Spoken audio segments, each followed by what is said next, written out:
Okay, so how did we come to accept herd immunity as the reason that we must accept mass vaccination?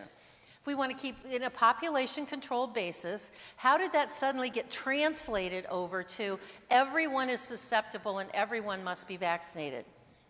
Next slide. Because this is what natural or real herd immunity was all about. And it really did happen. That when infants that are less than 6 months of age can be susceptible to infections that can be serious, particularly pertussis, even measles at a very young age in a vitamin A deficient population like that you see in third world countries, that they really are more susceptible to a serious illness.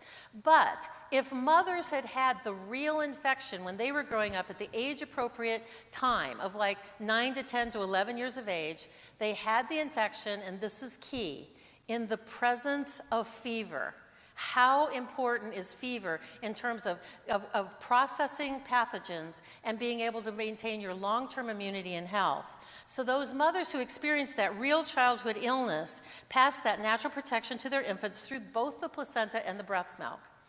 That was real natural herd immunity. And that passive immunity protected infants through their highest vulnerable periods of somewhere between 1 and 6 months. Those real antibodies that had been developed against real pathogens in a real human who experienced a real infection in the presence of fever. So they activated both their Th1, their macrophages, their Th1 pathways, and their Th2 pathways for the long-term immunity. And then by 1 year of age, those infants could mount their own response. So if they were exposed to measles, mumps, rubella, chickenpox, any of those things, they could mount their own response, experience their infection on their own, have a fever, and be just fine and have a lifetime of immunity. That was really herd immunity. So that when people would get into their teenage years, that as you had like 67% of the population, about 2/3 of the population, who had really experienced the real infection, that would stop the transmission of those pathogens from one person to another, and it would protect the persons in the extremes, the very young and the very old. So herd immunity used to be a real thing. I'm making a distinction, like the distinction between, excuse me, the distinction between disease and infection. I'm wanting to make a distinction between real, natural herd immunity and medical immunity. Because vaccination came along and changed everything. All these vaccines led to a loss of natural protection amongst infants. And there are lots of studies in the medical literature that talk about that they look at the antibodies in breast milk of mothers that had been vaccinated for measles versus mothers who had actually experienced the measles. And the antibodies are not the same. The mothers who had had the real infection have a higher concentration that lasted longer and had a better affinity for the virus than the antibodies that are passed through the breast milk of mothers who'd been vaccinated. The other thing is that there's this waning antibody coverage, that these vaccine-induced antibodies for measles last somewhere between 10 and 12 years. Rubella is 12 years, and all the other antibodies from all the other vaccines are much less. So when we started doing all this massive vaccination, which actually really started in the 1960s but got heavy-handed starting in 1991, we changed everything. Where did this concept first come about? It was a long time ago. It was sort of like when Chris was talking about aluminum. They've been talking about aluminum since like 1911. Well, herd immunity first came into our consciousness in 1923. Almost 100 years ago, with the first time that was used in a medical paper in 1923. And then this is the cornerstone, this is the seminal study that happened in 1930. This was a physician who was in Massachusetts, who did an observational study of measles data collected between 1900 and 1930. 30 years he followed this. And what he concluded was that when 55%, a little more than half, or more than that, had real measles in children under 15 years of age, the outbreak stopped. That stopped the transmission, and it appeared as though the lack of transmission protected the herd who had contracted measles. 55% to 60% needed to have the real infection and real natural herd immunity. But what does the vaccine industry say we need to have in terms of a vaccination rate to have herd immunity? 95, 97%, something like that, because it doesn't work. because it doesn't work. But that's a really, really, really, that's the seminal paper. That's the place where this started back in 1930. And then this is where the language started to change. In 1936, Greenwood had a textbook, the textbook of epidemic and crowd disease referred to herd immunity, one of the earliest appearances in a medical textbook. And this is where the language started to get really fuzzy, when they started talking about immune, meaning vaccinated.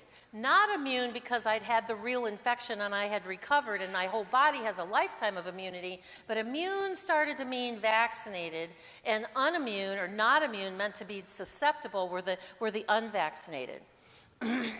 And this is the other landmark study that is really important in terms of cornerstone stuff about herd immunity. And this came out in 1971. So I'm going to read this and then we'll break it down just real quickly. The purpose of an immunization program is to reduce the supply of susceptibles, meaning vaccinated, to such an extent that the probability of spreading an illness is very small. But no matter how large the number of the vaccinated population is, there'll be some little pockets of unvaccinated people out there that are susceptible that could blow up into some big epidemic. 1971, now compare that to measles in 2014. Oh, it was those unvaccinated little susceptibles around there that created this 663 people that got sick and raising epidemics. Because we started talking about vaccinated, meaning being immune, not healthy, being able to resist infection. That started in 1971 and has continued. It hasn't stopped. And so this is when, so they started talking about susceptibles being unvaccinated.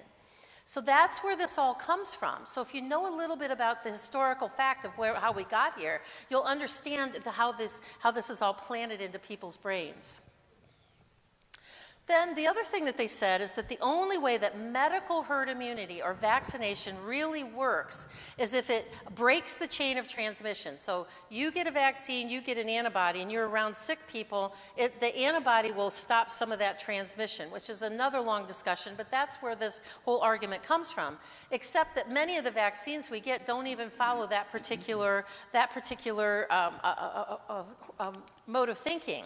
That medical herd immunity does not apply to most vaccines. I mean, you get a hepatitis B vaccine, how can you not spread something you don't already have? In a toxoid, a tetanus vaccine, diphtheria and pertussis, they protect the person ostensibly who's been vaccinated, but that does nothing for the herd. Nothing. So the next slide. And oral polio vaccines has live viruses, so I get oral polio, I can shed that virus to somebody else. So I'm not stopping the transmission of infection, I'm actually inducing the transmission. The rotavirus, the same thing. Chickenpox and the shingles vaccine can both shed viruses. And flu mist, which is one of the vaccines that they removed and now they brought it back, it spreads live viruses for up to 21 days according to the package insert. Next slide.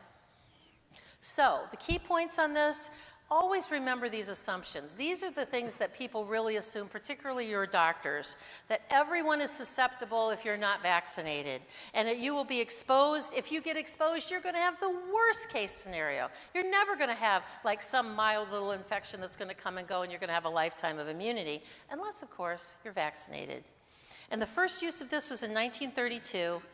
The medical herd immunity contribution, the seminal paper, was in 1971. And then this is the key to the whole little 15-minute presentation I just did, is that there's a big difference between natural herd immunity and medical herd immunity. With natural herd immunity, immune means recovered.